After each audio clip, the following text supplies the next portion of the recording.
সূরাতুল ফাতিহা আলহামদু সূরার ছোট্ট একটা আয়াতে কারিমা আমি আপনাদের সামনে তেলাওয়াত করেছি। বিশ্বনবী মুহাম্মদুর রাসূলুল্লাহ সাল্লাল্লাহু আলাইহি ওয়াসাল্লামের অসংখ্য অগণিত হাদিস থেকে আমি একটা হাদিস আমি আপনাদের সামনে তেলাওয়াত করেছি। আল্লাহ তাআলা যদি আমাকে তৌফিক দান করেন, আয়াতকে সামনে রেখে হাদিসকে সামনে রেখে আমলের নিয়তে কিছু কথা বলবো। আল্লাহ তাআলা বলনেওয়ালা শুননেওয়ালা সকলকে যেন আমল করার তৌফিক দান করেন। জোরে বলেন আমিন। আরেকটু জোরে বলেন আমিন। আশেপাশে যে যুবক ভাইয়েরা দাঁড়ায় আছেন, আমি আপনাদের পায়ে ধরি, দয়া করে মাহফিলের ভিতরে চলে আসেন। মাহফিল কর্তৃপক্ষ একটা বাউন্ডারি করছে, এই বাউন্ডারির ভিতরে যদি আমি না আসি তাহলে আল্লাহর রহমত পাওয়া যাবে না। কথা জোরে বলেন ঠিক কিনা? আর একটু জোরে বলেন ঠিক কিনা? এজন্য দুনিয়ার সব কিছুর ভিতরে একটা সীমানা আছে, এই সীমানার ভিতরে আমার আসতে হবে। আমি যদি রাস্তায় দাঁড়ায় থাকি যে মাহফিলের সৌন্দর্য হইল না, কোরআনের মাহফিল প্রতিদিন হয় না। কথা জোরে বলেন ঠিক কিনা? আমি আপনাদের সামনে কোরআনুল কারীমের সূরাতুল ফাতিহা আলহামদু সূরার ছোট্ট একটা আয়াত পড়েছি। আয়াতটা হচ্ছে আর রহমানির রহিম। অর্থ হচ্ছে আল্লাহ হচ্ছেন রহমান এবং রহিম। রহমান শব্দের শাব্দিক অর্থ হচ্ছে দাতা, আর রহিম শব্দের শাব্দিক অর্থ হচ্ছে দয়ালু। আল্লাহ হচ্ছেন দাতা এবং আল্লাহ দয়ালু। আল্লাহ দাতা কোন জায়গায়? আল্লাহ দাতা হচ্ছেন দুনিয়ার জন্য। এই জন্য আমরা দুনিয়াতে আল্লাহর কাজ করলেও আল্লাহ আমাকে খাওয়ায়, আল্লাহর কাজ না করলেও আল্লাহ আমাদেরকে খাওয়ায়। কথা জোরে বলেন ঠিক কিনা? আর একটু জোরে বলতে হবে ঠিক কিনা? এই জন্য আর রহমান শব্দের অর্থ দাতা। আল্লাহ দান করেন, কাফের কেউ দেন, বেঈমান কেউ দেন, যারা নামাজ পড়ে তাদের কেউ দেয়, যারা নামাজ পড়ে না তাদেরকে আল্লাহ তাআলা দেন, সকলকে আল্লাহ দেন। এই জন্য আল্লাহ দুনিয়ার জন্য রহমান, কিন্তু আখিরাতের জন্য আল্লাহ হবেন রহিম। রহিম শব্দের অর্থ হলো দয়ালু। আখিরাতের জন্য আল্লাহ তাআলা কেমন রহিম হবেন, কেমন দয়ালু হবেন? আল্লাহ তাআলা দয়া করে আল্লাহ তাআলা আপনাকে আমাকে জান্নাত দিয়ে দিবেন। সুবহানাল্লাহ। আর একটু জোরে বলেন না সুবহানাল্লাহ। সুবহানাল্লাহর আওয়াজ আমাদের নাই। কেন নাই জানেন? ওই যে আমাদের অন্তরের ভিতরে যে মেশিন, এই মেশিন দুর্বল করে রেখেছে, শয়তান আমাদেরকে আক্রমণ করে। কথা জোরে বলেন ঠিক কিনা? শয়তান আমাদেরকে চতুর্দিক দিয়ে আক্রমণ করে, ডানে আক্রমণ করে, বামে আক্রমণ করে, সামনের দিক দিয়ে আক্রমণ করে, পিছনের দিক দিয়ে আক্রমণ করে। এই জন্য আল্লাহ তাআলার কাছ থেকে শয়তান কয়েকটা জিনিস চায় আনছে। কার কাছ থেকে? জোরে বলেন, আমার দিকে তাকায় বলেন, কার কাছ থেকে? আরো জোরে বলেন, কার কাছ থেকে? শয়তান আল্লাহর কাছ থেকে কয়েকটা জিনিস চায় আনছে। এক নম্বর, ভালো করে খেয়াল করে শুনেন, শয়তান আল্লাহর কাছে চাইছে, আল্লাহ আমার একটা থাকার জন্য ঘর দেও। কার কাছে চাইছে? কে চাইছে? শয়তান।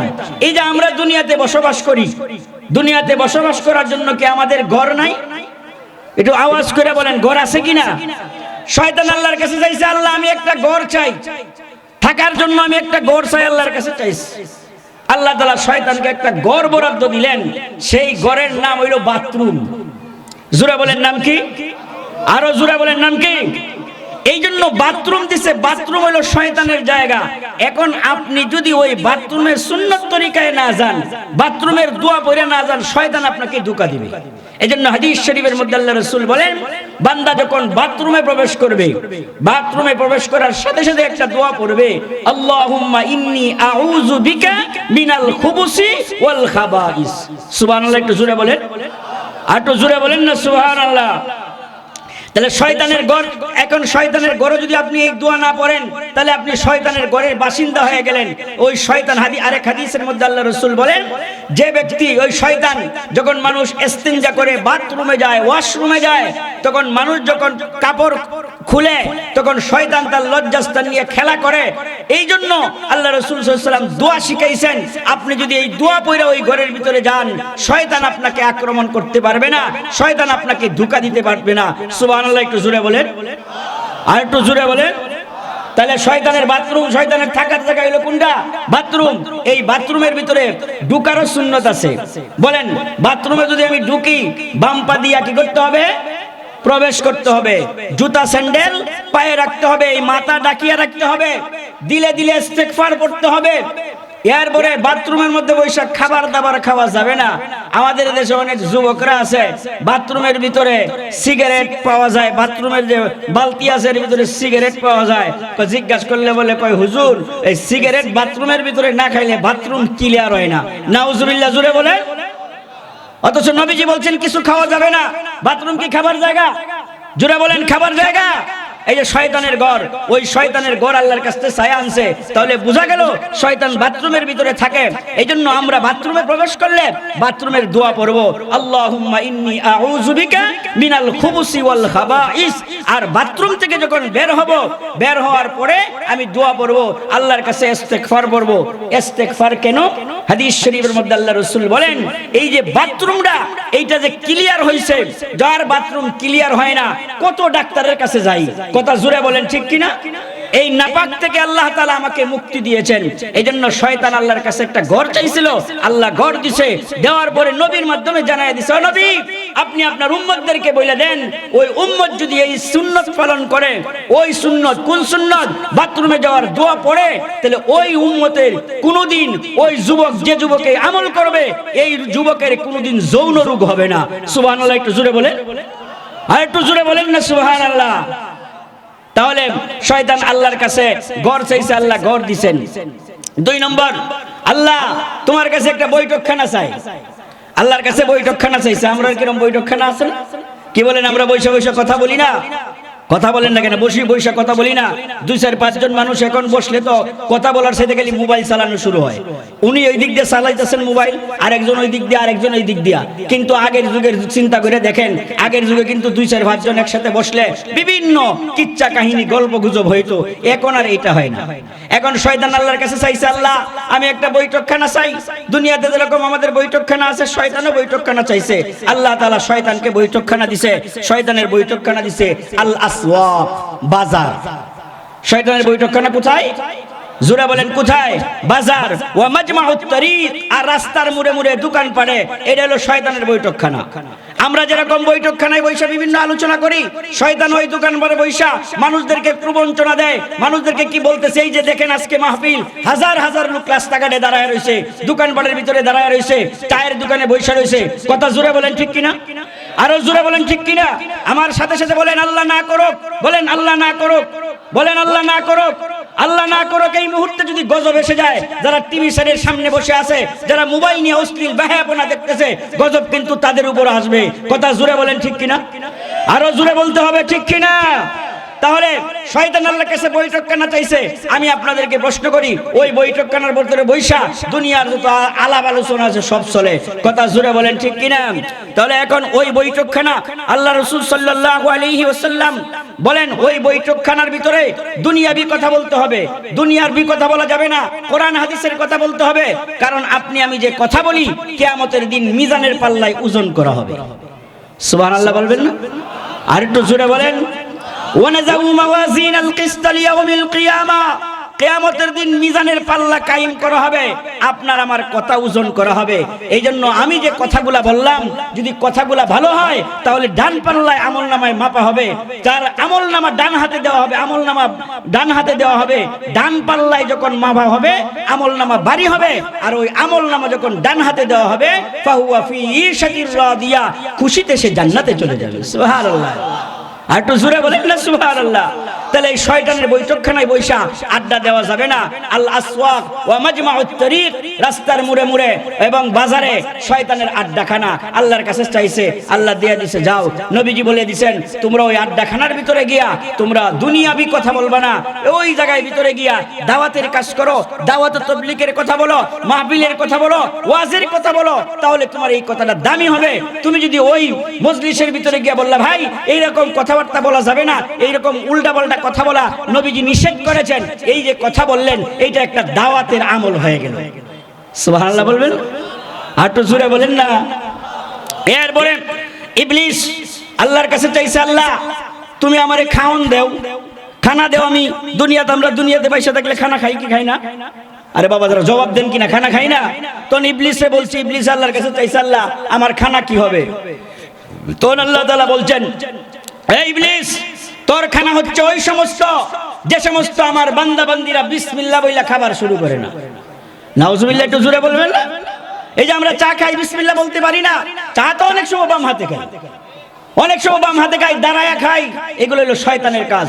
বিসমিল্লাহ ছাড়া যত খাবার খাবেন সমস্ত খাবারের ভিতরে এটার ভিতরে অংশ নিবে কে? শয়তান। জোরে বলেন কে? শয়তান। বিসমিল্লাহ বলে খাবার শুরু করতে হবে। এই বিসমিল্লাহর দ্বারা যদি শুরু করেন, এই বিসমিল্লাহর ভিতরে 19টা অক্ষর আছে। সুবহানাল্লাহ বলবেন। আপনি যদি বিসমিল্লাহির রহমানির রহিম লেখেন, কয়টা অক্ষর আছে? 19টা অক্ষর আছে। এই আপনি একবার বিসমিল্লাহ বললে, আমাদের কওমি মাদ্রাসার একটা সাবজেক্ট আছে আরবি সাবজেক্ট গ্রামার, ওই কিতাবের নাম হলো হেদায়াতুন নহু। ওই হেদায়াতুন নহু কিতাবের টিকার ভিতরে আসছে, কেউ যদি একবার বিসমিল্লাহির রহমানির রহিম পড়ে, আল্লাহ তাআলা তার জন্য 19টা ফেরেশতা তৈরি করেন। আর একটু জোরে বলে, 19টা ফেরেশতা তৈরি করেন। ওই 19টা ফেরেশতা ওই ব্যক্তির জন্য আল্লাহর কাছে দোয়া করে, আল্লাহুম্মা রহম লাহুম, আয় আল্লাহ এই বান্দার প্রতি তুমি রহম করো, আল্লাহুম্মা গফির লাহুম, আল্লাহ তুমি এই বান্দাকে তুমি মাফ করে দাও। এই বিসমিল্লাহির রহমানির রহিম আমরা ইনশাআল্লাহ খানার ভিতরে শয়তানকে অংশ বানাবো না, ইনশাআল্লাহ বলেন, ইনশাআল্লাহ বলেন। আপনাদের ছেলে মেয়েদেরকে আমরা পড়াই, আপনাদেরকে তো পাই না যে বছরে একবার পাইছি। ওই যে গতানুগতিক কথা না বইলা কোরআন হাদিস থেকে বলতেছি, যাতে একটা আমল করতে পারেন আর একটা আমলেই জান্নাতে নিয়ে যাওয়ার জন্য। সুবহানাল্লাহ বলেন। তাহলে বিসমিল্লাহ বলে খাবার খাবো তো ইনশাআল্লাহ। পানি খাওয়ার সময় বিসমিল্লাহ, চা পান করার সময় বিসমিল্লাহ, খাবার খাওয়ার সময় বিসমিল্লাহির রহমানির রহিম। এখানে কার নাম আছে? জোরে বলেন, কার নাম? এই যে আমি যে সূরা ফাতিহার মধ্যে পড়ছি আর রহমানির রহিম, এখানে আছে বিসমিল্লাহির রহমানির রহিম। এই বিসমিল্লাহির রহমানির রহিম এত পাওয়ার, এত পাওয়ার। হযরতে মূসা আলাইহিস সালাম নাম শুনেন নাই? সকলেই খেয়াল করে শুনেন। হযরতে মূসা আলাইহিস সালাম একবার কবরে কাছ দিয়ে যাইতেছেন, যাওয়ার সময় দেখেন কবরে আযাব হইতেছে। যখন বিকাল বেলায় কাজ শেষ করে আইতেছেন, তখন দেখে কবরে আযাব নাই। সুবহানাল্লাহ, একটু জোরে বলেন। হযরতে মূসা আলাইহিস সালাম আশ্চর্য হয়ে গেলেন, যাওয়ার সময় দেখলাম আযাব আছে, এখন দেখে আযাব নাই। কোরআনের তাফসীরে ইবনে কাসির, ওই ইবনে কাসিরের ভিতরে ইবনে কাবির তাফসীরে কাবিরের ভিতরে এই ঘটনাটা আসছে। মূসা আলাইহিস সালাম জিজ্ঞাসা করলেন কবরবাসীরা, ও কবরবাসীরা, এখানে একটু খেয়াল করে শুনেন, এটা একবারে কিচ্ছা কাহিনী না, গাল গপ্প না, এটা তাফসীরের কিচ্ছা আমি আপনাদেরকে শোনাইতেছি। মূসা আলাইহিস সালাম জিজ্ঞাসা করলেন, ও কবরবাসী, যাওয়ার সময় দেখলাম আযাব হইতেছে, এখন দেখি তোমার আযাব নাই, কারণ কি? তখন যার কবরে আযাব হইতেছে সে বলতেছে, হুজুর, ওগো আল্লাহর নবী মূসা, আপনি যাওয়ার সময় দেখছিলেন ঠিকই আযাব হইতেছে, আসার সময় আযাব নাই, এইটাও ঠিক, কারণ কি? কারণ কইল, ওই মৃত ব্যক্তিরা বলতেছে যে আমি যখন মারা যাই তখন আমার স্ত্রী গর্ভবতী ছিল, কিছুদিন পরে আমার স্ত্রী একটা সন্তান প্রসব করেছে, প্রসব করার পরে আল্লাহ তাআলা একটা ছেলে সন্তান দান করছে। এই ছেলেটা আস্তে আস্তে আস্তে আস্তে বড় হয়েছে, বড় হওয়ার পরে আজকে কিছুক্ষণ আগে এই ছেলের মা তাকে মাদ্রাসায় কোরআনের মক্তবের ভিতরে ভর্তি করে দিয়েছে। আর একটু জোরে বলবেন না? আর একটু জোরে বলে। তখন ওই ছেলেটাকে এই মক্তবের হুজুর, এই হাসান আলী কওমি মাদ্রাসার উস্তাদ, আমেনা খাতুন মহিলা মাদ্রাসার ম্যাডাম শিক্ষিকা, যাই বলেন, সর্বপ্রথম ওই মেয়েটাকে, ওই সন্তানটাকে, ওই ছেলেটাকে সর্বপ্রথম বিসমিল্লাহির রহমানির রহিম শিখাইছে। তখন আল্লাহ তাআলা ফেরেশতাকে বলতেছে, ও ফেরেশতারা, এই বান্দার ছেলে দুনিয়াতে আমাকে রহমান বলতেছে, দুনিয়াতে আমাকে রহিম বলতেছে, দুনিয়াতে আমাকে দয়াল বলতেছে, দুনিয়াতে আমাকে দাতা বলতেছে, আর আমি আল্লাহ তাআলা তার কবরে আযাব হবে, এটা হতে পারে না। ও ফেরেশতারা, এই মুহূর্তে এই ব্যক্তির কবরে আযাব বন্ধ করে দাও। আর তো জোরে বলে। তাহলে আপনার ছেলেকে মাদ্রাসায় পড়াইলেন, মসজিদের মক্তবের ভিতরে দিলেন, আপনার ছেলেকে মাদ্রাসার মক্তবে পাঠাইলেন, পাঠানোর পরে বিসমিল্লাহ বলার সাথে সাথে আপনার আত্মীয় স্বজনের ভিতরে যারা মারা গেছে সকলের কবরে আযাব বন্ধ করে দিবেন কে? আরো জোরে বলেন কে? তাহলে ছেলে মেয়েকে মাদ্রাসায় পড়ায়া এটা কোনো ক্ষতি হইতেছে না। এইটা তো হুজুর আখিরাতের ক্ষতি, আখিরাতের লাভ কইলেন, কয় মাদ্রাসায় পড়াইলে দুনিয়ার লাভ কি, দুনিয়ার উপকার কি? দুনিয়ার কি উপকার? এই একটা জিনিস আমি আপনাদেরকে, এইটাও তাফসীরের কিতাব থেকে আমি আপনাদেরকে বলতেছি। হযরত ওমর রাদিয়াল্লাহু তাআলা আনহুর নাম শুনছেন? জোরে বলেন, ওমর রাদিয়াল্লাহু তাআলার নাম শুনেন নাই? হযরত ওমর রাদিয়াল্লাহু তাআলা আনহু একবার উনি উনার নিয়ম অনুযায়ী সফরে বের হইলেন। সফরে বের হওয়ার কিছুদিন পরে উনার যত খাবার ছিল সমস্ত খাবার শেষ হয়ে গেছে, খাবার আর নাই। তখন পাশে এক রাখাল বকরি চড়াইতেছে, ওই রাখালকে গিয়ে বলতেছে, ভাই রাখাল, আমি মুসাফির মানুষ, দূর থেকে সফর করে আসছি, আমার যত সরু সামান টাকা পয়সা ছিল সব তো শেষ হয়ে গেছে, এখন ক্ষুধা নিবারণের কোনো কিছু নাই, তোমার তো অনেকগুলা ছাগল আছে, এই ছাগল থেকে যদি একটু দুধ আমাকে দিতা তাহলে আমি পান করতাম। ওই রাখাল তো চিনে না হযরত ওমর যে অর্ধ পৃথিবীর শাসক। সুবহানাল্লাহ বলবেন, আর একটু জোরে বলেন না সুবহানাল্লাহ। তখন ওই রাখাল বলে, মুসাফির ভাই, ওই ছাগল থেকে দুধ দেওয়ার অনুমতি মালিক আমাকে দেয়নি। কোথায়? হ্যাঁ, তাহলে তুমি যে খাও। মালিক যখন আমাকে নিয়োগ দিয়েছে, নিয়োগ দেওয়ার সময় চুক্তি করছে, চুক্তিটা হলো এটাই, আমি যখন আমার যখন ক্ষুধা লাগবে তখন আমি এই জায়গা থেকে খাবার খাবো, দুধ খাবো, এটা মালিক অনুমতি দিচ্ছে। হযরত ওমর মুসাফিরকে বুঝা ফেললো, মুসাফির তো খুব সৎ লোক। হযরত ওমর রাদিয়াল্লাহু তাআলা আনহু তখন ওই মুসাফির ওই রাখালকে বলতেছে, আচ্ছা ভাই রাখাল, এক কাজ করো, তুমি তোমার ওই এতগুলা ছাগল থেকে একটা ছাগল আমার কাছে বিক্রি করে দাও। এতগুলা ছাগল থেকে যদি একটা বিক্রি করে দাও, তোমার মালিক তো টের পাইতো না। তখন মুসাফির ব্যক্তিকে ওই হযরত ওমরকে বলতেছে, রাখাল, ভাই ঠিক আছে, তোমার কথা যুক্তি আছে, আমি যদি একটা ছাগল বিক্রি করি, আমি আমার মালিকের বিশ্বস্ত কর্মী, আমি ছাগল বিক্রি করলে মালিক আমাকে কিছু বলবে না, তাহলে আমি মালিককে কি জবাব দিব? হযরত ওমর শিখায়া দেয়, মালিককে বলবা একটা ছাগল বাগে খেয়ে লাইছে, মালিককে বলবা একটা ছাগল বাগে খেয়ে লাইছে। তখন রাখাল হযরত ওমরকে বলেন, ভাই মুসাফির, তুমি যে যুক্তি দিছো 100% সঠিক, আমি যদি মালিককে বলি, আমার মালিক 100% বিশ্বাস করবে। কেন? আমি আমার মালিকের বিশ্বস্ত কর্মচারী। সুবহানাল্লাহ বলবেন। হ্যাঁ, আমি যদি বলি একটা ছাগল বাগে খেয়ে লাইছে, এটা মালিক বিশ্বাস করবে। তবে ভাই, তোমার কাছে আমি একটা রিকোয়েস্ট করি, তোমার কাছে আমি একটা অনুরোধ করি। রাখাল বলতেছে হযরত ওমরকে, রাখাল তো চিনে না অর্ধ পৃথিবীর শাসক, রাখাল চিনে না। জিজ্ঞাসা করলো, ভাই কি বলতে চান আপনি? আমি বলতে চাই ভাই, মালিককে বললাম বাগে খেয়ে লাইছে ছাগল, কিন্তু হাসরের মাঠে যখন আল্লাহ তাআলা আমাকে জিজ্ঞাসা করবে, ও রাখাল, তুমি যে তোমার মালিকের অনুমতি ছাড়া একটা ছাগল বিক্রি করলা, ওই ছাগল বিক্রি যে করলা তোমার মালিকের অনুমতি ছাড়া, এইটা তো তোমার জন্য জায়েজ নাই। ও মুসাফির ভাই, তুমি আমার এই জবাবটা দাও, আমি হাসরের মাঠে আল্লাহর কাছে কি জবাব দেব? আর একটু জোরে বলে। আমাদের দেশে এরকম সরকারি কর্মকর্তা কর্মচারী আছে না নাই? আরো জোরে বলেন, আছে না নাই? সরকারি সম্পদ মনে করে, আমরা ছোটবেলা পড়তাম সরকারি সম্পদ, সরকারি সম্পদ দরিয়ামে ডাল, সরকারি সম্পদ খালি দরিয়ায় ডালো, এটার কোনো কিছু নাই। এজন্য আমি উদাহরণ দেই, আপনি যদি শ্রীপুর থেকে ঢাকা যান ট্রেনে, আপনি শ্রীপুর থেকে ঢাকা কমলাপুর গেলেন ট্রেনে, আপনি টিকিট কাটলেন না, আপনি মনে করলেন সরকার রে ঠকাইছেন, আসলে সরকার রে ঠকান নাই, বাংলাদেশের 18 কোটি মানুষকে ঠকাইছে। কথা জোরে বলেন, ঠিক কিনা? আমরা তো মনে করি খালি মসজিদ মাদ্রাসায় দান করলেই দান, অন্য কিছু দান না, আরো অনেক দান আছে। যাই হোক, সম্মানিত হাজিরিন, এই যে দেখেন ওই রাখালের অন্তরের কোরআনের শিক্ষা ছিল, শিক্ষা থাকার কারণে হযরত ওমর বারবার বলার কারণেও, বলার পরেও সে অন্যায় করে নাই। এইটাই হলো মাদ্রাসা শিক্ষার দুনিয়াবি উপকার। সুবহানাল্লাহ জোরে বলেন, আরো জোরে বলেন সুবহানাল্লাহ। তা আমি বলতেছিলাম, শয়তান আল্লাহর কাছে যে জিনিসগুলো চাইছে, 1 নম্বর বাড়ি চাইছে, আল্লাহ বাড়ি দিবেন। 2 নম্বর বৈঠকখানা চাইছে, বৈঠকখানা দিবেন। 3 নম্বর শয়তান খাওয়ান চাইছে, আল্লাহ তাআলা খানা দিবেন। শয়তানকে বলছেন, ও শয়তান, ওই যে আমার যে সমস্ত বান্দা বান্দিরা বিসমিল্লাহ বইয়া খাবার খাইবে না, দাঁড়ায়া খাবার খাইবে, এরপরে পান করার সময় বিসমিল্লাহ বলবে না, ওই খাবারগুলো তোমার অংশ হয়ে যাবে। তাহলে আমাদের আজ থেকে খাবারের সময় কি বলতে হবে? বিসমিল্লাহ বলতে হবে। এখন খাবার খাইলে পানির প্রয়োজন আছে না নাই? আরে বাবারা জোরে বলেন, আমার কথা আপনাদের কি খারাপ লাগতেছে? এখন খাবার খাইলে পানির প্রয়োজন, আমরা যখন খাবার খাই তখন পানির প্রয়োজন, পানি খাইবো, আল্লাহর কাছে শয়তান চাইলো, আল্লাহ আমার কিছু পানি দাও, আমি পানি খাইম কই দাও, পানি আমার পানি কোনটা? তখন আল্লাহ বললেন, তোমার পানি হইল দুনিয়ার যত নেশাকর জিনিস আছে, মদ, এই যে এরকম নেশাকর যত জিনিস আছে, সমস্ত জিনিস হলো তোমার পানীয়। নাউজুবিল্লাহ জোরে বলেন।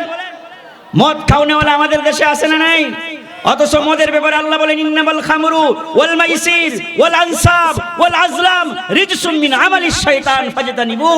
আল্লাহ বলেন, আমি মদ জুয়াকে শুকুরের মতো হারাম করেছি, এর থেকে তোমরা বাইসা থাকবা। কিন্তু আমরা মদ জুয়াকে হালাল মনে করে যুবকদের চরিত্র ধ্বংস করে দিতেছি। কথা জোরে বলেন, ঠিক কি? আরো জোরে বলেন, ঠিক কিনা? তাহলে শয়তানের পানি হইল মুস্কির, কুল্লু মুস্কির হারাম, যত নেশা জাতীয় আছে সব হারাম। নাউজুবিল্লাহ জোরে বলেন, আর একটু জোরে বলেন নাউজুবিল্লাহ। এরপরে শয়তান আল্লাহর কাছে চাইছে, ইবলিস কয় আল্লাহ তোমার বান্দার আর কোরআন আছে, আমারও একটা কোরআন দেও। নাউজুবিল্লাহ, জোরে বলেন। আল্লাহর কাছে সে কোরআন চায়। তা শয়তানের কোরআন কি? শয়তানের কোরআনটা কি? শয়তানের কোরআনটা হচ্ছে অশ্লীল বেহায়াপনা, গান বাদ্য। এটা হলো শয়তানের কোরআন। অশ্লীল গান শুনে কি শুনে না? জোরে বলেন, শুনে কি শুনে না যুবকরা? এটা অশ্লীল গান, এটা হলো শয়তানের কোরআন। আমরা কোরআন পড়লে এক অক্ষর বললে কয়টা নেকি পাওয়া যায়? 10টা নেকি পাওয়া যায়। জোরে বলেন, এক অক্ষর বললে কয় নেকি পাওয়া যায়? 10 নেকি পাওয়া যায়। একটা অক্ষর বললে আপনি 10টা নেকি পাবেন। এটা হলো আমাদের কোরআন। আর কোরআন এমন একটা বস্তু, এর থেকে স্বাদের, এর থেকে মজার, এর থেকে শ্রেষ্ঠ, এর থেকে সঠিক, এর থেকে নির্ভুল, এর থেকে অনুপম আর কোন কিতাব পৃথিবীতে হতে। পৃথিবীতে যত ভাষা আবিষ্কার হয়েছে সমস্ত ভাষাগুলোর নতুন নতুন উৎকর্ষ সাধিত হয়ে গেছে, পুরাতন ভাষাগুলি বিলুপ্ত হয়ে গেছে, কিন্তু কোরআনকে আল্লাহ তাআলা যে ভাষায় নাজিল করেছেন সেইটা এখনো আছে, কিয়ামত পর্যন্ত থাকবে। কথা জোরে বলেন ঠিক কিনা? আরো জোরে বলতে হবে ঠিক কিনা? কোরআন এমন একটা জিনিস আল্লাহ তাআলা আমাদেরকে দিয়েছেন, কোরআন শিখতে হবে, কোরআন বুঝতে হবে, কোরআন অনুযায়ী আমার আমল করতে হবে। এই 3 জিনিস আমাদের মুসলমানদের পাথেয়। কোরআন শিখতে হবে, কোরআন বুঝতে হবে, কোরআন অনুযায়ী আমল করতে হবে। আমাদের হচ্ছে কোরআন, আর শয়তানের কোরআন হচ্ছে অশ্লীল বেহায়াপনা গান। ওই যে যুবকরা গান শুনে, হিন্দি গান শুনে যুবকরা মোবাইল কানের ভিতরে তো একটা আছেই, চলতেছে আর গান শুনতেছে, কি যে শুনতেছে সে নিজেও জানে না। এটি হচ্ছে শয়তানের অশ্লীল বেহায়াপনা। এইগুলো হচ্ছে কোরআনের, এটা হলো ইবলিসের কোরআন। নাউজুবিল্লাহ, জোরে বলেন। তাহলে আমি গান শুনবো না। গান শুনলে আমার কি হয়? ইবনুল কাইয়্যিম রাহমাতুল্লাহি আলাইহি বলেন, গান শোনার আপনার 7টা ক্ষতি আছে। বলেন কয়টা ক্ষতি? 7টা ক্ষতি। 1 নম্বর, গান শুনলে আপনার অন্তরে মুনাফিকি তৈরি হয়। নাউজুবিল্লাহ, জোরে বলেন। আর একটু জোরে বলেন না নাউজুবিল্লাহ। 2 নম্বর, গান শুনলে মানুষ বেবিচারের দিকে যায়। বেবিচারের দিকে মানুষ যায়। গান শুনলে মানুষকে বেবিচারের দিকে নিয়ে যায়। 3 নম্বর, গান শুনলে মানুষ কোরআন থেকে দূরে সরে যায়। গান শুনলে মানুষ কোরআন থেকে দূরে সরে যায়। 4 নম্বর, গান শুনলে মানুষের আকলের উপর একটা পর্দা ঢেলে যায়। পর্দা। বান্দা যখন গুনাহ করে, গুনাহ করার সাথে সাথে তার অন্তরের ভিতরে একটা দাগ পড়ে যায়। তাহলে বোঝা গেল হুজুর গুনারও দাগ আছে। উদাহরণ দিলে বুঝবেন। এখানে আমরা যারা আছি, হজ এবং উমরা করতে গেছেন, এরকম মানুষ আছে না? জোরে বলেন, আছেন না? তাহলে ওই হজ এবং উমরা করতে গেলে কাবা শরীফের ওয়ালের ভিতরে যে একটা পাথর রাখা আছে, এই পাথরের নাম কি? হাজরে আসওয়াদ আমরা বলি। হাজারুন শব্দের অর্থ হলো পাথর, আসওয়াদ অর্থ কালো, কালো পাথর। এই পাথরটা কিন্তু কালো ছিল না। হাদিস শরীফের মধ্যে আসছে, মিশকাত শরীফের হাদিস, আল্লাহর রাসূল বলেন কিয়ামতের দিন আল্লাহ তাআলা এই পাথরকে কথা বলার শক্তি দান করবেন। একটু জোরে বলেন না। পাথরকে আল্লাহ তাআলা কথা বলার শক্তি দান করবেন। হাসরের মাঠে আল্লাহ তাআলা এই পাথরটা কোত্থেকে আসছে, অনেক লম্বা ইতিহাস।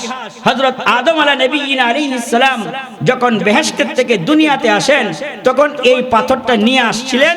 তখন ওই পাথরটা ছিল দুধের চাইতে বেশি সাদা। আর একটু জোরে বলে। তো এখন দুধের চাইতে বেশি সাদা পাথরটা কালো হয়ে গেছে কেন? হাদিস শরীফের মধ্যে আসছে, আল্লাহর রাসূল বলেন 2 জিনিস সমন্বয় করে যদি এই পাথরের ভিতরে কেউ চুমা দেয়, আল্লাহ তাআলা তার পিছনের যাবতীয় গুনাহ মাফ করে দেয়। কয়টা শর্ত? জোরে বলেন, কয়টা শর্ত? ঈমানান ওয়া ইহতিসাবান। 1 নম্বর ঈমান থাকতে হবে, 2 নম্বর সওয়াবের আশায়। সুবহানাল্লাহ বলেন। এজন্য যারা হজ উমরা করতে গেছেন চেষ্টা করবেন এটাকে চুমা দেওয়ার জন্য। যদি বীরের কারণে দিতে না পারেন, দূরের থেকে চুমা দিবেন। কারণ এখন বীরের ভিতরে গেলে আপনার এমন অবস্থা হয়, অনেক সময় এমন চাপ দেয়, বিশেষ করে আফ্রিকা, মিশরের মানুষ, পাকিস্তানি মানুষ অনেক বড় বড়, তাদের তুলনায় আমরা কিছুই না। তাদের তুলনায় আমরা কিছুই না। এই জন্য ওই জায়গার ভিতরে আপনি যদি শক্তিশালী হতে দিবেন, না দিলে হাদিস শরীফের মধ্যে আসছে ইশারা দিয়ে দিতে পারবেন। সুবহানাল্লাহ বলেন। তাহলে এর দ্বারা বোঝা গেল গুনাহর কি আছে? বডি আছে। ওই যে গুনাহ নিতে নিতে এটা কালো হয়ে গেছে। কিয়ামতের দিন 2 জিনিস নিয়ে যে চুমা দিবে, তার পক্ষে কথা বলবে, আল্লাহ এই লোকটা ঈমান নিয়া এবং সওয়াবের আশায় তোমার কাছে আমি পাথরকে চুমা দিছিল, আল্লাহ তুমি তারে মাফ করে দাও। সুবহানাল্লাহ। আর একটু জোরে বলেন না সুবহানাল্লাহ। এই জন্য গুনাহ করলে এই যে আকলের ভিতরে আকল, এই আকলের ভিতরে পর্দা পড়ে যায়, এই জন্য গুনাহ পর্দা সৃষ্টি করে। এরপরে এই গান শুনলে মানুষের আখিরাতের থেকে মন দূরে সরে আসে, আখিরাতের দিকে আর যাইতে চায় না। আমরা তো দুনিয়াতে আসি, আবার আরেক দুনিয়াতে চলে যাব। এই যে দুনিয়াতে আসি, এই দুনিয়ার কাইফিয়ত জানা, কিন্তু আরেক দুনিয়াতে চলে যাব, এইটার কাইফিয়ত আমাদের কারো জানা নাই। কথা বলেন ঠিক না? এই যে গান শুনলে এই অবস্থা হয়। এরপরে গুনার প্রতি তার আপনার ইচ্ছা হয়, গান শুনলে গুনাহ করতে মন চায়, গুনাহ করতে মন চায়। এরপরে গানের 7 নম্বর ক্ষতি হইল তাকে জিহাদের থেকে দূরে সরায় রাখে। কই জিহাদ কি? ওই যে শয়তান যে জিনিসগুলো চাইতাছিল, এইগুলাই তো শয়তানের থেকে দূরে সরে রাখা, এটা আমাদের জিহাদ। এরপরে দুনিয়াতে আমরা লেখালেখি করি, পত্রিকায় লিখি, দেওয়ালে লিখি, সিম্পোজিয়াম করি, কত কিছু লেখালেখি করি, খাতার ভিতরে লেখালেখি করি। শয়তানেরও লেখা আছে। কয় শয়তানের লেখা কি? কয় শয়তানের লেখা হইল যে শরীরের ভিতরে যুবকরা উল্কি আঁকে না, উল্কি কি বলেন, বিভিন্ন মেলায় গিয়ে শরীরের ভিতরে উল্কি আঁকা, এগুলো হইল শয়তানের লেখা। নাউজুবিল্লাহ, জুড়ে বলেন। ও যুবকরা, এখন তো যুবতীরাও লেখে, মেয়েরাও হাতের মধ্যে লেখে, গালের মধ্যে লেখে, স্পর্শ কাতর শরীরের ভিতরেও মেয়েরা এই সমস্ত লেখে, গায়ের ভিতরে লেখে, হাতের ভিতরে লেখে, উল্কি আঁকা। এই যে বিভিন্ন আমাদের ওয়াজ মাহফিলগুলোর ভিতরে আসে, কথা জুড়ে বলেন ঠিক কিনা? আজকে ওয়াজ মাহফিলে মানুষ কেন হয় না? যে মেলা হয়ে গেছে, মেলা, কত দোকানদার, শত শত দোকানদার, শত শত মানুষ দোকান নিয়ে ব্যস্ত, কিন্তু ওয়াজে আসতে পারি না। কারণ কি? কোরআনের সাথে আমার মহব্বত নাই। ওই যে শয়তান আমাকে উদ্বুদ্ধ করতেছে, এটা হলো শয়তানের লেখা। এরপরে শয়তান আল্লাহ, শয়তানের হাদিস, আমাদের যেরকম হাদিস আছে, যেমন আমি আপনাদের সামনে হাদিস তেলাওয়াত করেছি, আউয়ালু মা ইউহাসাবু বিহিল আবদু ইয়াউমাল কিয়ামাতিস সালাহ, আল্লাহ কিয়ামতের দিন সর্বপ্রথম নামাজের হিসাব নেবেন। এটা নবীজির কথা। নবীর কোনো কথা মিথ্যা? জোরে বলেন, নবীর কোনো কথা মিথ্যা? আর একটু জোরে বলতে হবে, নবীর কোনো কথা মিথ্যা? নবী বলছেন, মান আলাইয়া মুতাআম্মান কাযাবা আলাইয়া মুতাআম্মিদা, যে ব্যক্তি ইচ্ছা করে আমার প্রতি মিথ্যা বলল, মাকাদাহু মিনান নার, সে যেন তার জায়গাটা জাহান্নামে বানায় নিল। নাউজুবিল্লাহ বলেন। নবীর কোনো কথা মিথ্যা না। আমরা বলি এটা অমুক হাদিস সহিহ না, অমুক হাদিস সহিহ না। আমি আপনাদেরকে প্রশ্ন করি, নবীর কোনো কথা মিথ্যা? একটু জোরে বলতে হবে, কোনো কথা মিথ্যা? তাহলে হাদিসের মধ্যে এরকম প্রকার আইলো, এটা সহিহ না, এটা অমুক, এটা জাল হাদিস, কয়টা বুখারী শরীফের ভিতরে নাই, একদল আমাদের দেশের ভিতরে আছে, কয় হুজুর এটা তো বুখারী শরীফের ভিতরে নাই। নবীজি 23 বছরের জীবন, মক্কায় 13 বছর, মদিনায় 10 বছর, এই 23 বছরের জীবন পুরাটাই নবীজির হাদিস। রাসূল সাল্লাল্লাহু আলাইহি ওয়াসাল্লাম আমাদেরকে হাদিস থেকে শিক্ষা নিতে বলছেন। এখন ইবলিসেরও হাদিস আছে। কয় হুজুর ইবলিসের হাদিস কি? কয় ইবলিসের হাদিস হইল মিথ্যা কথা বলা। বলেন হাদিস অর্থ কথা, হাদিস অর্থ কি? সকলে বলেন হাদিস অর্থ কি? কথা। নবীজির কথা, কাজ, মৌন সম্মতি, এই 3 জিনিসকে হাদিস বলা হয়। সুবহানাল্লাহ বলেন, আর একটু জোরে বলেন না সুবহানাল্লাহ। নবীজির কথা, কাজ এবং মৌন সম্মতি, নবীজি যেটা বলছেন এইটাই হাদিস, নবীজি যেটা করেছেন এইটাই হাদিস, নবীর সামনে করা হয়েছে, নবীজি নিষেধ করে নাই, এইটাই হাদিস। তাহলে আমি হাদিস আপনাদেরকে বুঝাইতে চাইছিলাম যে আমরা যে বলি এটা সহিহ হাদিসে নাই, কো হুজুর এটা কি বুখারীতে আসেনি, এইটার একটু ব্যাখ্যা শুনেন। নবীজির কোনো কথা মিথ্যা না, তাহলে হাদিসের নামে জালিয়াতি কেন হলো? হাদিস কেন জয়ীফ হলো? হাদিস কেন দুর্বল হলো? হাদিস জয়ীফ হইছে, হাদিস দুর্বল হইছে, হাদিস জাল হইছে, আপনার আমার মতো ব্যক্তি হাদিস বর্ণনা করছে, এই ব্যক্তির আমলের কারণে আজকে হাদিস এইরকম হয়ে গেছে। আমি যে একটা হাদিস বললাম, এই হাদিসের একটা গ্রহণযোগ্যতা, আর যে একবারে মনে করেন ক্লিন শেভ করে, শার্ট প্যান্ট পরে, সেও যদি হাদিস বলে, আপনারা মানার মধ্যে বলবেন দূর, এটা কি হাদিস নাকি না? কথা জোরে বলেন ঠিক কিনা? আপনি শার্ট গাও দিয়ে নামাজ পড়তেছেন, কোনো অসুবিধা নেই। মসজিদের খতিব সব যদি শার্ট গাও দিয়ে নামাজ পড়ে, ভরবেন নি? জোরে বলেন ভরবেন নি? তাহলে আপনার আমার কারণে হাদিসের এই অবস্থা হয়েছে। ইবলিসের হাদিস হলো মিথ্যা কথা বলা। বলেন ইবলিসের হাদিস কি? মিথ্যা কথা বলা। তাহলে যারা মিথ্যা কথা বলে, ইবলিসের কথা বিভিন্ন জায়গার ভিতরে প্রচার প্রসার করে, এই মিথ্যা বলা যাবে না, কারণ জাহান্নামে নিয়ে যাওয়ার জন্য একটা মিথ্যা কথাই যথেষ্ট। নাউজুবিল্লাহ, জুড়ে বলেন। এরপরে ইবলিসের মুয়াজ্জিন আছে, ইবলিসের মুয়াজ্জিন, আমাদের মুয়াজ্জিন ডাকে হাইয়া আলাস সালাহ, নামাজের দিকে আসো, নামাজের দিকে আসো। আপনি মুয়াজ্জিনকে বললেন, ও মুয়াজ্জিন তুমি চিল্লাও কেন? নামাজের দিকে আসলে কি হবে? ও মুয়াজ্জিন তুমি চিল্লাও কেন? নামাজের দিকে আসলে কি হবে? মুয়াজ্জিন বলে হাইয়া আলাল ফালাহ, হাইয়া আলাল ফালাহ, নামাজের দিকে আসলে তোমার কল্যাণ হবে। সুবহানাল্লাহ জোরে বলে, আর একটু জোরে বলেন না সুবহানাল্লাহ। মুয়াজ্জিন ডাকতেছে আসসালাতু খায়রুম মিনান নাওম, ঘুম থেকে নামাজ ভালো। মুয়াজ্জিন বলতেছে, আর আপনি আমি কি বলি? ও মুয়াজ্জিন, ঘুম থেকে নামাজ ভালো না, নামাজ থেকে ঘুমই ভালো। নাউজুবিল্লাহ জোরে বলেন, আরো জোরে বলেন নাউজুবিল্লাহ। তে ইবলিসের মিথ্যা কথা, এটা হলো ইবলিসের হাদিস। আর মিথ্যা এমন হয়েছে, এই মোবাইলে মিথ্যাটা একটু বেশি হয়। কথা জোরে বলেন ঠিক কিনা? আপনি যদি গাজীপুর চৌরাস্তা থাকেন, তাহলে কেউ ফোন করছে, কই আছো? মাওনা চৌরাস্তা। কথা বলেন ঠিক কিনা? এটাকে মিথ্যাই মনে করি নাকি হাক কিয়ামতের আলামত? মিথ্যা সব সময় মিথ্যা, মিথ্যা সব সময় ধ্বংসশীল, মিথ্যা সব সময় ধ্বংসশীল। এইজন্য ইবলিসের মুয়াজ্জিন বলতেছিলাম, ইবলিসের মুয়াজ্জিন হলো, মুয়াজ্জিন আমাদেরকে নামাজের দিকে ডাকে। আর ইবলিসের মুয়াজ্জিন হলো বাদ্যযন্ত্র, ডুল তবলা। নাউজুবিল্লাহ জোরে বলেন, আর একটু জোরে বলেন না নাউজুবিল্লাহ। ইবলিসের বাদ্যযন্ত্র, ইবলিসের বাদ্যযন্ত্র হলো ইবলিসের মুয়াজ্জিন। এই বাদ্যযন্ত্র, এই বাদ্যযন্ত্র ব্যবহার করা যাবে না। রাসূল সাল্লাল্লাহু আলাইহি ওয়াসাল্লাম আমাদেরকে হাদিস থেকে শিক্ষা নিতে বলছেন। এখন ইবলিসেরও হাদিস আছে। কয় হুজুর ইবলিসের হাদিস কি? কয় ইবলিসের হাদিস হইল মিথ্যা কথা বলা। বলেন হাদিস অর্থ কথা, হাদিস অর্থ কি? সকলে বলেন হাদিস অর্থ কি? কথা। নবীজির কথা, কাজ, মৌন সম্মতি, এই তিন জিনিসকে হাদিস বলা হয়। সুবহানাল্লাহ বলেন, আর একটু জোরে বলেন না সুবহানাল্লাহ। নবীজির কথা, কাজ এবং মৌন সম্মতি, নবীজি যেটা বলছেন এইটাই হাদিস। নবীজি যেটা করেছেন এইটাই হাদিস। নবীর সামনে করা হয়েছে, নবীজি নিষেধ করে নাই, এইটাই হাদিস। তাহলে আমি হাদিস আপনাদেরকে বুঝাইতে চাইছিলাম যে আমরা যে বলি এটা সহিহ হাদিসে নাই, কো হুজুর এটা কি বুখারীতে আসেনি? এইটার একটু ব্যাখ্যা শুনেন। নবীজির কোনো কথা মিথ্যা না, তাহলে হাদিসের নামে জালিয়াতি কেন হলো? হাদিস কেন জয়ীফ হলো? হাদিস কেন দুর্বল হলো? হাদিস জয়ীফ হইছে, হাদিস দুর্বল হইছে, হাদিস জাল হইছে আপনার আমার মতো ব্যক্তি হাদিস বর্ণনা করছে। এই ব্যক্তির আমলের কারণে আজকে হাদিস এরকম হয়ে গেছে। আমি যে একটা হাদিস বললাম, এই হাদিসের একটা গ্রহণযোগ্যতা। আর যে একবারে মনে করেন ক্লিন শেভ করে, শার্ট প্যান্ট পরে, সেও যদি হাদিস বলে, আপনারা মানার মধ্যে বলবেন দূর, এটা কি হাদিস নাকি না? কথা জোরে বলেন ঠিক কিনা? আপনি শার্ট গাও দিয়ে নামাজ পড়তেছেন, কোনো অসুবিধা নেই।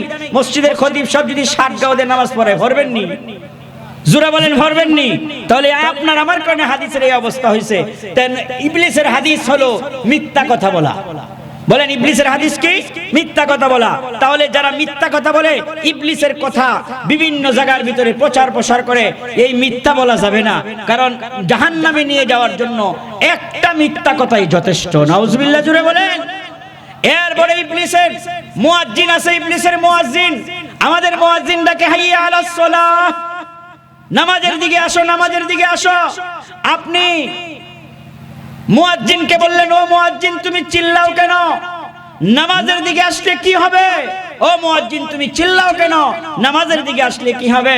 মুয়াজ্জিন বলে হাইয়া আলাল ফালাহ, হাইয়া আলাল ফালাহ, নামাজের দিকে আসলে তোমার কল্যাণ হবে। সুবহানাল্লাহ জোরে বলে, আর একটু জোরে বলেন না সুবহানাল্লাহ।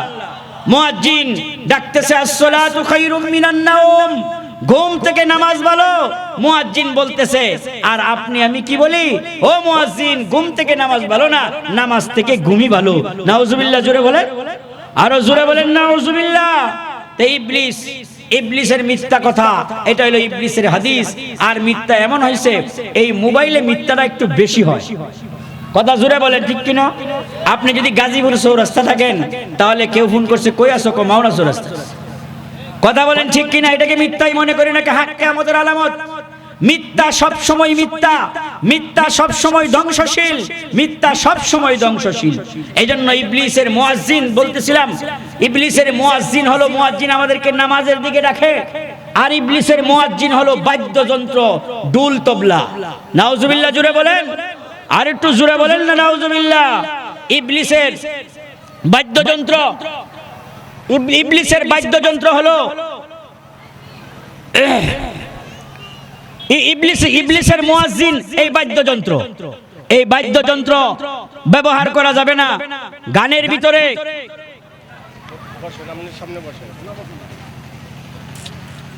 ভাইরা আমার, যে ইবলিসের হাদিস মিথ্যা কথা বলা, তাহলে কি মিথ্যা বলা যাবে? জোরে বলেন, মিথ্যা কথা বলা যাবে? মোল্লা জিউন রহমতুল্লাহ আলাইহি অনেক বড় বুজুর্গ ছিলেন। উনি একবার এক জায়গায় বসে রয়েছে, ভালো করে খেয়াল করেন। এক লোকায় বলতেছে, হুজুর আপনার ওয়াইফ তো বিধবা হয়ে গেছে। কি বলতেছে? আপনার ওয়াইফ তো বিধবা হয়ে গেছে। হুজুর দৌড় দিছেন। রাস্তার ভিতরে একজন জিজ্ঞাসা করলো, হুজুর আপনি এইভাবে দৌড়ে দৌড়ে যাইতেছেন কেন? কয় একজন বলল আমার বউ নাকি বিধবা হয়ে গেছে। কয় হুজুর আপনি মারা গেলে সে আপনার বউ বিধবা হবে, আপনি মারা গেলে সে আপনার বউ বিধবা হবে। হুজুর মাথায় হাত দিয়ে বলেন, মুসলমান মিথ্যা বলতে পারে? আর আজকে আমরা মিথ্যাকে কোনো মিথ্যাই মনে করি না, মিথ্যাটাকে কোনো মিথ্যাই মনে করি না, একবারে এটাকে কোন সাধারণ জিনিস মনে করে নিস। আমরা ব্যবসায়ী ভাই যিনারা আছি, উনারা যে কত মিথ্যা কথা বলি এই পণ্য নিয়ে। ভাই এটা আমের 50 টাকা কিনা আছে, অথচ কিনা 30 টাকা। আপনার এটা বলার দরকারটাকে আপনি বলেন, ভাই এটা আমি 60 টাকার নিচে বিক্রি করতে পারবো না, আপনাকে তো কেউ কিছু বলবে না। এজন্য ভাই মিথ্যা শয়তানের হাদিস আমরা প্রচার প্রসার করতেছি, নবীজির হাদিস আমরা প্রচার প্রসার করি না। কথাটা বলতেছিলাম, নবীর হাদিসের নামে কিছু জালিয়াতি বাবারা যিনারা দাঁড়ায় রয়েছেন, আমি আপনাদের পায়ে ধরে বলতেছি একটু মেহেরবানি করে চলে আসেন। এটা হতে পারে আপনার আমার জীবনের শেষ মাহফিল। ও যুবক ভাইয়েরা, হাতে ধরি পায়ে ধরি, মা বোনেরা যিনারা মহিলা মাদ্রাসার ভিতরে আছেন, আপনারা আওয়াজ করবেন না, আপনাদের জন্য ব্যবস্থা করা হয়েছে। আপনারা শুনেন, এই মিথ্যা সবচাইতে বড়। মহিলারাও বলে মিথ্যা কথা, মহিলারাও মিথ্যা কথা বলে, খালি পুরুষ মিথ্যা কথা বলে এরকম না। এজন্য মিথ্যা ধ্বংসশীল, মিথ্যা কখনো উন্নতি লাভ করতে পারে না, মিথ্যা খালি নিচের দিকেই নিয়ে যায়।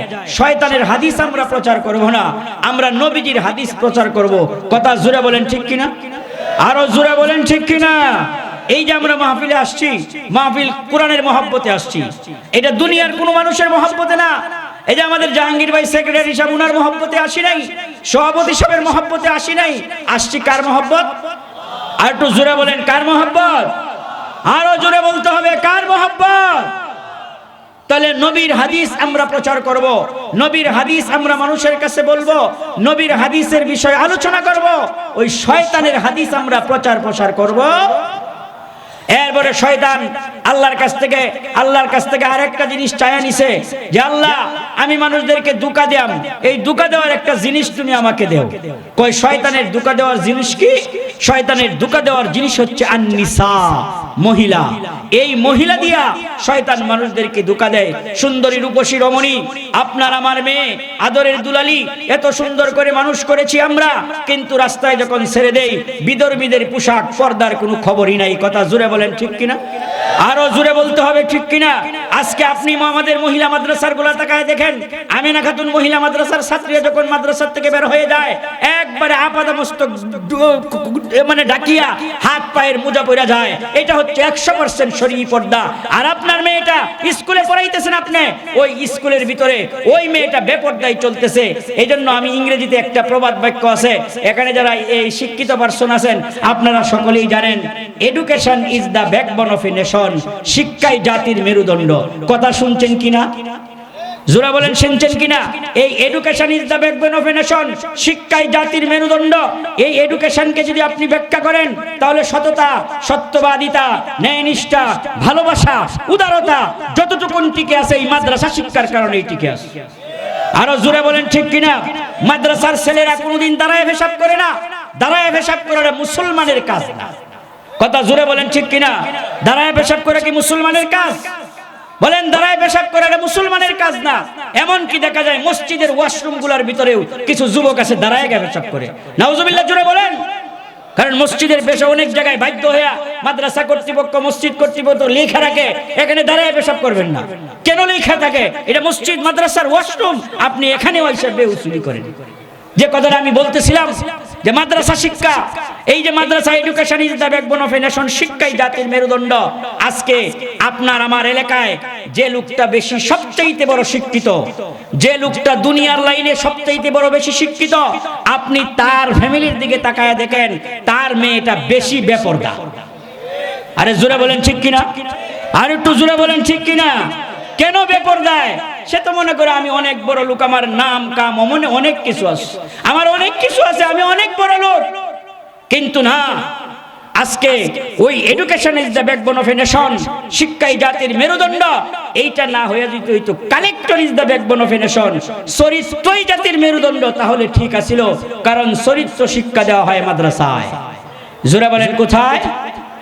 আর একটু জোরে বলতে হবে, কোথায় শিক্ষা দেওয়া হয়? মাদ্রাসায়। চরিত্র শিক্ষা দেওয়া হয় মাদ্রাসায়। এই যে আপনাদের আমেনা খাতুন মহিলা মাদ্রাসা, আলহামদুলিল্লাহ, অগ্রিম বলেন আলহামদুলিল্লাহ বলেন, আরে জোরে বলেন না আলহামদুলিল্লাহ। এই বছর মেয়েদের জন্য হেফজখানা খোলা হয়েছে, আলহামদুলিল্লাহ বলেন, আর একটু জোরে বলেন না আলহামদুলিল্লাহ।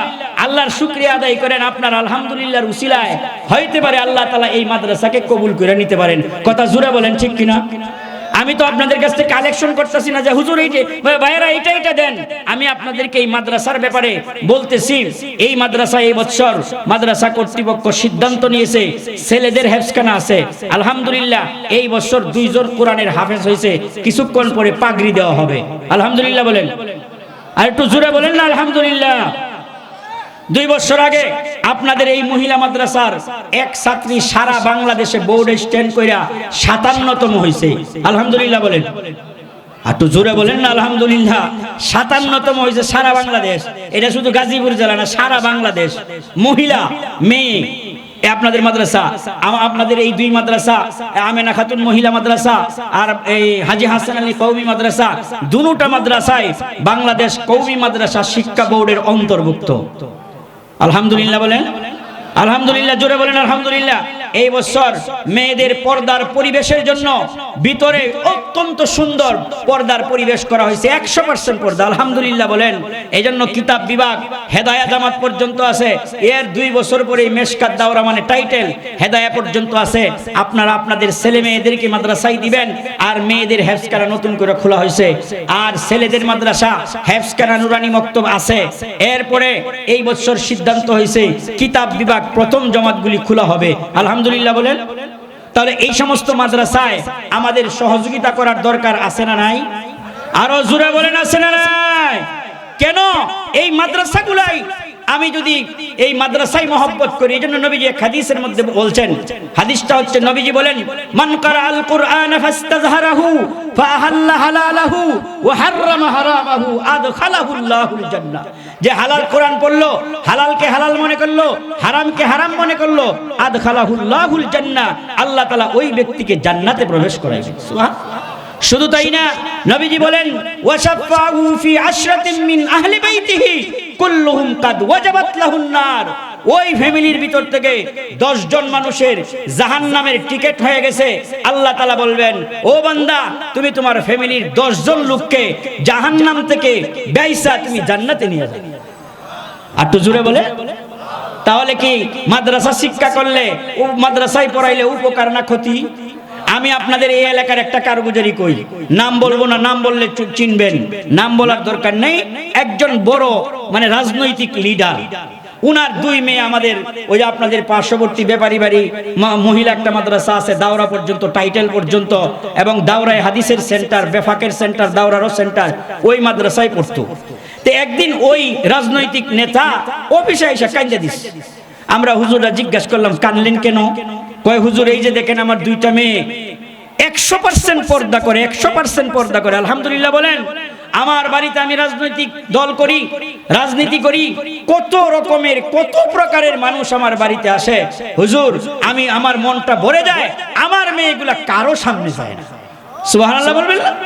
আর একটু জোরে বলেন না সুবহানাল্লাহ। এই যে মহিলা মাদ্রাসায় আপনার মেয়েটাকে পড়াইতেছেন, আপনি গার্মেন্টে চাকরি করেন, ছেলেও বাবাও গার্মেন্টে চাকরি করে, মাও গার্মেন্টে চাকরি করে, মেয়েটাকে মাদ্রাসায় পড়ায়, এরকম গার্ডিয়ান আছে না নাই? জোরে বলেন আছে না নাই? তাহলে এই যে মেয়েটাকে দিলেন, আমরা কি দিলাম? কোনো কিছুই আমরা দিতে পারি না।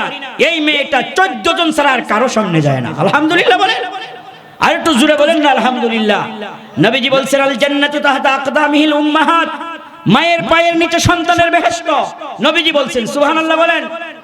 আমরা একটা হাদিস, এই হাদিসটাকে উল্টায়া দিই, উল্টায়া বলি, আমরা কিছু পুরুষ আছি, আমরা বলি এই স্ত্রীদেরকে কয় এই স্বামীর পায়ের নিচে স্ত্রীর বেহেশত, নাউজুবিল্লাহ জোরে বলেন। এটা হাদিস না, হাদিস হলো আল জান্নাতু তাহতা আকদামিহিল উম্মাহাত, মায়ের পায়ের নিচে সন্তানের বেহেশত। সুবহানাল্লাহ বলেন। আর আমরা মায়েদেরকে সম্মান করি না। এজন্য হাদিস শরীফের মধ্যে আল্লাহ রাসূল বলেন, মার হক হলো 3টা, বাবার হলো 1টা। মার কয়টা? 3টা। হকের দিক দিয়ে মা তিন গুণ আগে রয়েছে। মায়ের পায়ে নিচে সন্তানের বেহেশত। যে কথাটা বলতেছিলাম, আল্লাহ রাসূল বলছেন 10 জন। এই 10 জন কারা? আমাদের দাদা উস্তাদ সিলেটের গহরপুরি আল্লামা নুরউদ্দিন গহরপুরি নওয়ারাল্লাহু মারকাদাহু ওয়া জাআলাল জান্নাতা মাসওয়া। হুজুর আমাদেরকে এক মাহফিলে আমাদের বালিয়ার বড় সবাই বলছিলেন, এই 10 জন হইল তারা, পিতা মাতা দাদা দাদি নানা নানি শ্বশুর শাশুড়ি, এই হইছে 8 জন। পিতা মাতা দাদা দাদি নানা নানি শ্বশুর শাশুড়ি, এই হলো 8 জন। আর হুজুর বলছেন আর বাকি 2 জন কারা? ওই যে কোরআন শিখতে গিয়া যে অভিভাবক, যে গার্ডিয়ান, এলাকার মানুষ যারা তাকে সহযোগিতা করছে, এক কথাই বলা হয় লজিং মাস্টার আর লজিং মাস্টার। সুবহানাল্লাহ বলে। তাহলে আমি যদি এই মাদ্রাসায় সহযোগিতা করি, সহযোগিতাটা কি আমার বাড়ির ভিতরে 5টা বাচ্চা আছে, একদিন বললাম একটা মাদ্রাসায় দেন, মেয়ে বাচ্চা আছে মেয়েদেরকে বললাম মাদ্রাসায় দেন, এই সহযোগিতা যদি আমি করি, হাসরের মাঠে আল্লাহ রাব্বুল আলামিন এইটার উসিলায় আমাকে মাফ করে দিতে পারেন। এই ক্ষমতা আল্লাহর আছে না নাই? আরো জোরে বলেন, আছে না নাই? তাহলে এই মাদ্রাসায় সহযোগিতা করতে রাজি আছি তো ইনশাআল্লাহ। কি দিয়া সহযোগিতা করবো? এই যে মেয়েদের মাদ্রাসা, এই যে কমিটি জাহাঙ্গীর ভাই আছে, আমাদের সাংবাদিক সাহেব আছেন, অক্লান্ত পরিশ্রম করে, আমরা তো এখানে পড়াই, আমরা দেখি অক্লান্ত পরিশ্রম করেন ওনারা, উস্তাদরা, মহিলা শিক্ষিকারা, সাংবাদিক সাহেবের ওয়াইফ, এরা তো 24 ঘন্টা এটার ফিকিরে থাকে।